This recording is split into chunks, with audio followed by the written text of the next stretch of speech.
Let's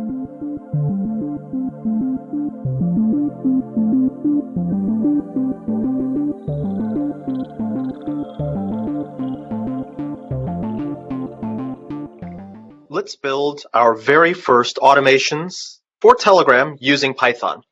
Hello everybody, I'm James Powell, and that's what we're going to be doing today in this session. We're going to build something that we might call a Telegram bot, but as we'll see, the Telegram API is a little bit strange. It distinguishes between typical clients and bots, making use of a very simple wrapper library around the Telegram API. In this session, we'll talk a little bit about how that API is structured and some oddities of that API. And we'll talk a little bit about the process of writing automations themselves, how we can make sure that we can write these effectively, how we can debug these, and how we can find useful business problems that these automations can solve. Do you have an idea for a bot that you'd like to create using Telegram?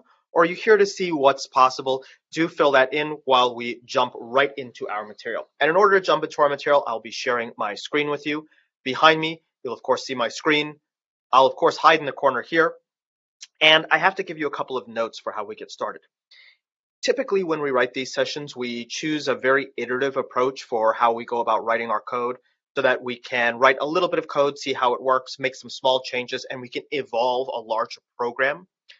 I'm a very strong believer in that iterative approach. However, the typical way that we formulate this simply will not work for the Telegram API, specifically because, as we'll see, there are two broad types of Telegram automations. There's bots and then just regular clients. Both of them have issues around repeated logins. The bot API doesn't require any interaction with repeated login, but it'll time you out for an hour if you try and log in too many times in a row. So if we iterate with the typical start from scratch every time you run, we'll get timed out very quickly. And the typical client, well, it requires some interactive element. We need to put in a two-factor authentication code, and so it'll just be very clumsy. So today we'll actually be iterating out of our IPython console so that we have a long-running state for the particular client instance that we are working with. Now, before we get started, I want to show you how you can get started with writing an automation in Telegram. There's probably about two and a half steps that you need to do. The very first step, and you can do this right here, right now, is you want to go to my.telegram.org. And on my.telegram.org, you'll see a page that looks something like this.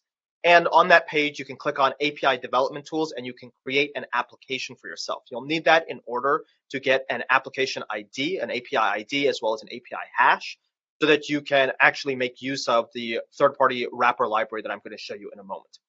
The second thing that you might want to do, and we'll discuss some of the pros and cons of this, is message on Telegram BotFather and have BotFather help you create a bot. The BotFather bot itself allows you to create bots, which are entities that are separated from a typical user account. You as one individual user can create as many of these as you want. You can use BotFather in order to change some of the settings for these things, change their names, revoke tokens and whatnot. The question of whether or not you want to use a Telegram bot or client, we'll get to in a moment. But these are the two steps that you'll probably want to do up front. Once you have that, the third step that I would encourage you to do is make use of the Telethon API in Python, the API bindings in Python. Here's how the Telegram API actually looks. If you go to the documentation for the Telegram API, you can see a lot of notes there which hint at things like there's a REST API and here's some of these URL endpoints, and everything looks really easy, except the HTTP-based API only works for bots. It doesn't work for typical clients, and the HTTP API is actually an intermediary between your code and the actual underlying Telegram API. Telegram has this MT Proto, which is a protocol that they created with its own wire format and its own complexities associated with it. And typically, it's my view, whenever we're writing these automations, to go for the absolute closest choice to the core API. We'll talk about why that is for a moment. But in the case of MT Proto, in the case of Telegram API, it's just not worth it. There's too much complexity in setting up the messages and doing all the mechanics of getting MT Proto to work for you. And so my recommendation is to find a wrapper library. Now, there are quite a few wrapper libraries for interacting with the Telegram API that you can find on GitHub. In reviewing those, some of them are a little bit hokey. And when we talk about things like generators and coroutines, you'll see why I think some of the APIs that find some callback approach for setting up long-term conversations just a little bit too hokey. But what I do like about Telethon is it gives you a fairly thin wrapper over MT Proto itself. And so it doesn't preclude you from doing some of the more complex things that you want to do. And it doesn't add a lot of additional mechanics that are just going to get in your way. So let me show you how we get started. I'm going to get started first with just a typical bot. As I said, the Telegram API is actually bifurcated into the bot API and the remaining API. From the perspective of Telethon, what you're going to see is the same functions, the same APIs, but some of them just simply will not work if you have a bot, and some of them will only work if you're working with a client. Now, just to show you what we're going to be comparing against, I have this test group, which is a group that I've created. In this group, I have invited my bot, and in addition to that, I should have, if I have to see if I can find it, I should have a chat with my bot itself. And so here you can see I have a chat between my own user account and the bot, as well as a group that contains that bot. And so let's see if we can do anything with this.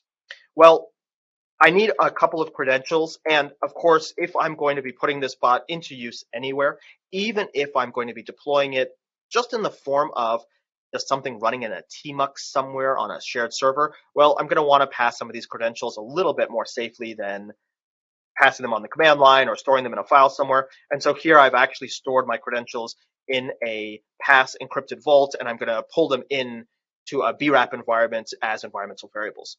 And so let's go into Telethon and import Telegram client, which is our entry point for both of the two approaches that we'll look at. Entry point for both of these approaches will be the same starting here, creating a Telegram client using that API ID and that API hash that I mentioned.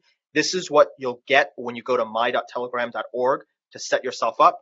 These are just some reference to the application that you're creating. So I just created a test app with these two. Now, I'm going to start this client session.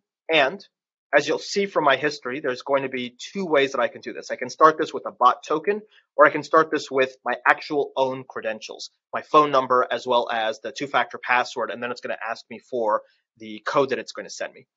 One unfortunate thing about the Telegram system itself is it's a little bit hard for us to create lots of additional user accounts. Of course, they do this as part of an anti-abuse measure.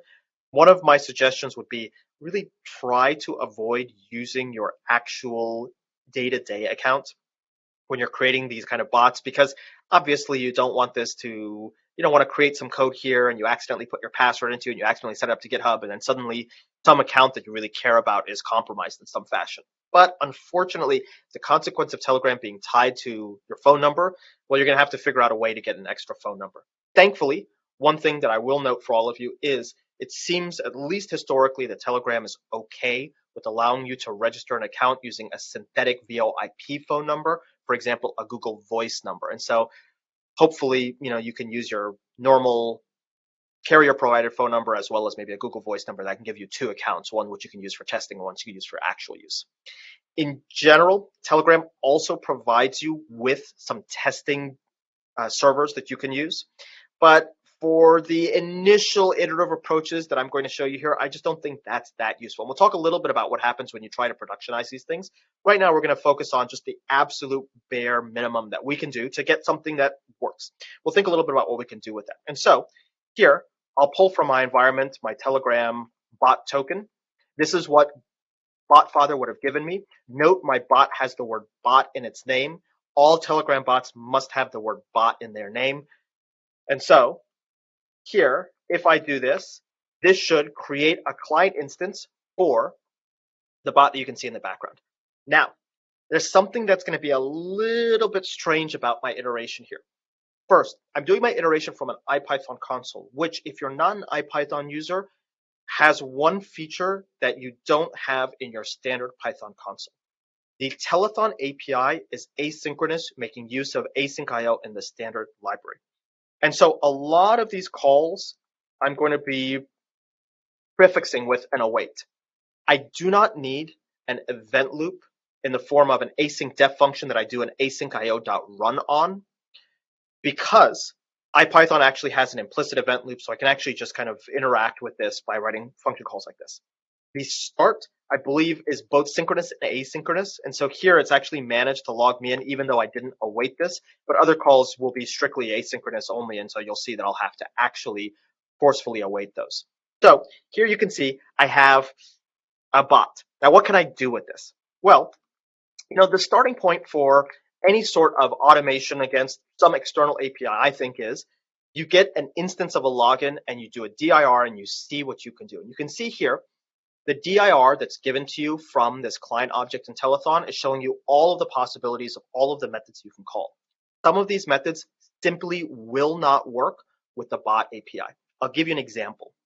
Iter dialogues is a way for you to iterate over every place in the Telegram app where there is some back and forth conversation going on. So that's chats, that's channels, that's groups and super groups. And for those of you who have created more than one group in Telegram, you know that there's a lot of complexity between the super groups, the mega groups, the giga groups, and they're named all over the place. What's a chat? What's a channel? What's a group? Even the Telethon API names things slightly differently than how Telegram officially names those. And some of these aspects are actually kind of fairly hard to distinguish between. So at least for our perspective, we'll talk about things like dialogues, and we'll use chat and channel very, very informally. We may, in fact, misuse this just because it's a little bit hard for us to be so precise about the terminology. Well, iter dialogues will tell you all of the places where a dialogue can occur. So this will give you all of the individual chats you have with other users, as well as any group chats that you have. Except if I do await client.iterDialog, and here, by the way, this is, since I've done this, let me actually force this to be an asynchronous. Let's see if we can get this thing started one more time. One unfortunate thing about this API is you can't reuse the client object. Once you log in, you can't log in again, so you have to reconstruct this object. I don't know why they created this indirection. Why not have the Telegram client also do the login at the same time? But I guess they assume that there's some reason why you might want to defer these. You just can't reuse this thing, so I have to reconstruct this. Let's see if I can await this with my bot token. And hopefully this will give me an asynchronous. And then here, if I await this thing, oh, actually, I think this thing probably isn't asynchronous at all. Well, if no matter what the case is, if I try and actually materialize this and get the dialogues, it just simply will fail. This is a method that'll work in the generalized API, what we'll show you next, but it simply won't work for the bot. And as you'll see, there are quite a few things that the bot just cannot do.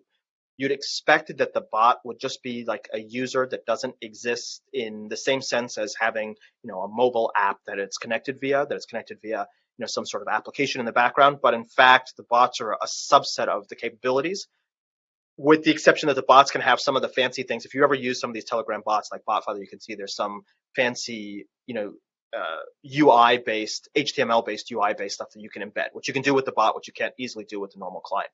But in terms of regular user-to-user interactions, you're actually quite limited with the bot. So what I'm going to try and do is I'm going to try and send myself a message. And the question arises, well, how do I go about doing that? The Telethon API tries to wrap the core Telegram API. And as a consequence, you'll see there's a little bit of generality that pops up. There's this notion of entities. And the entity there is anything that can be interacted with, typically anything that can be interacted with via some sort of conversational mechanism. And so what I want to try and find is the entity corresponding to my user. Thankfully, this ends up being relatively easy. I can say get an entity, and I can give it either a name of a chat or, in this case, the name of a user. This get entity call actually accepts a lot of different inputs. So you can ask it for a user via this fashion. You can ask it via a user via the .t.me short link version. There's quite a few things. Let's see if this actually gives me my user here. We're going to give this a moment. You can see this is not super fast. Let's run that. One thing you can see here is the Telethon API is doing some implicit caching behind the scenes. The very first call here took quite a bit of time. The second call was instantaneous. And here I have a user that corresponds to my own user. So it should be the case that if I say send a message to this user, I should be able to see a message on the right-hand side of my screen. And we'll send a couple of these. It looks like we can actually send messages to ourselves. And in fact, this is very easy to do. I want to pause here for a moment and talk about what happens when we look at these automation tools and we're trying to quickly iterate something that might be of business value. In general, I find that it's often the case that the underlying APIs have enormous complexity to deal with the complexity that the author of the underlying tool feels is necessary for them to support that service. The Telegram API has quite a bit of complexity there in order to handle all the different things that the Telegram authors want to be able to do or want to be able to provide ability for you to do. When you're trying to create something, some simple automation here, you don't really care about that. You have either a specific goal in mind.